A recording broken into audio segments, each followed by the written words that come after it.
Agriculture Minister Zulfikar Mustafa has once again called on secondary school students to consider taking a path to prosperity through careers in agriculture. Speaking to students from his alma mater, the Quarantine Comprehensive High School, fifth-year Agriculture Science Department, during a visit to his office recently, the Agriculture Minister told them that there is a bright future for young people in agriculture. According to Minister Mustafa, since assuming office in August of 2020, the government has been taking steps to ensure that there were many opportunities for young people in agriculture. He told the more than 20 fifth formers that through the modernization of the agriculture sector, agriculture is no longer the labor-intensive activity that it was long ago and is now seen as a very viable path to wealth generation. According to Minister Mustafa, the local agriculture sector is now poised to realize its full potential, with Guyana leading the regional effort in food security, with reducing the region's food import bill by 25% by 2025.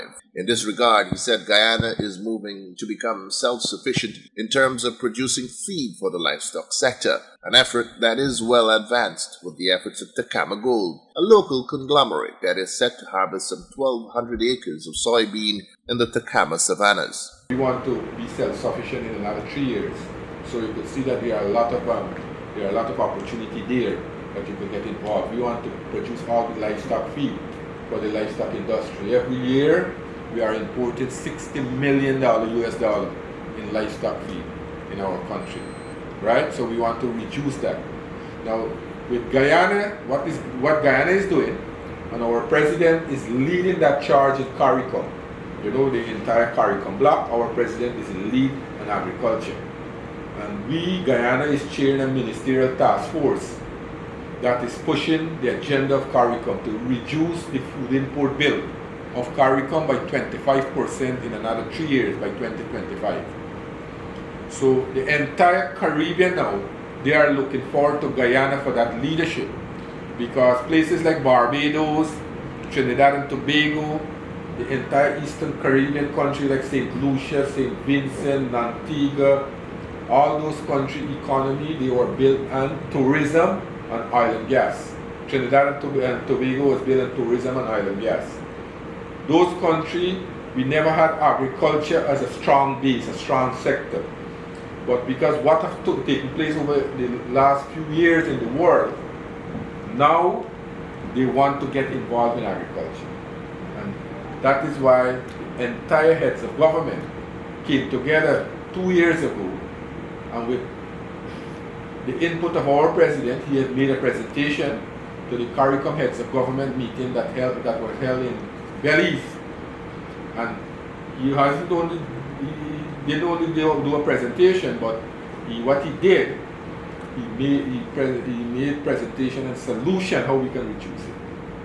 So based on that presentation, the CARICOM heads of government, now all the Minister of Agriculture in the Caribbean, they are in a task force to ensure that we put system in place to achieve the goal of CARICOM to reduce the food import bill.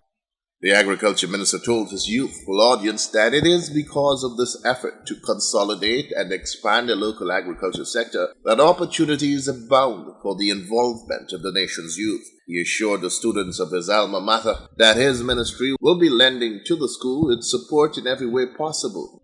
Based on your question, what is there for young people? There are a lot in there for young people, a lot of opportunities, right?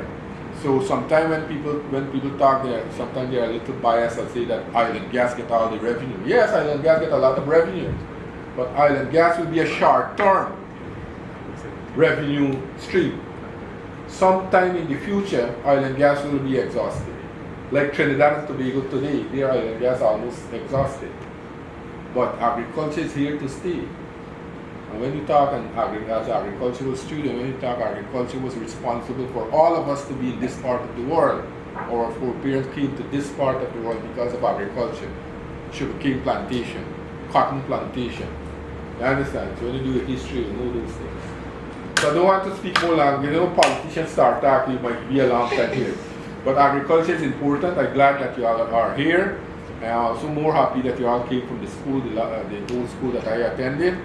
I hope that you get involved. I will I want to make a commitment that I will support you all in terms of all the issues you have in agriculture, in developing your agricultural sector, in helping you to get resources for your SBAs and things like that. So feel free, I will identify a person to be in contact with the school. So you can call that person, any help you need, or you want us to make a contribution and some development in agriculture, we will be available.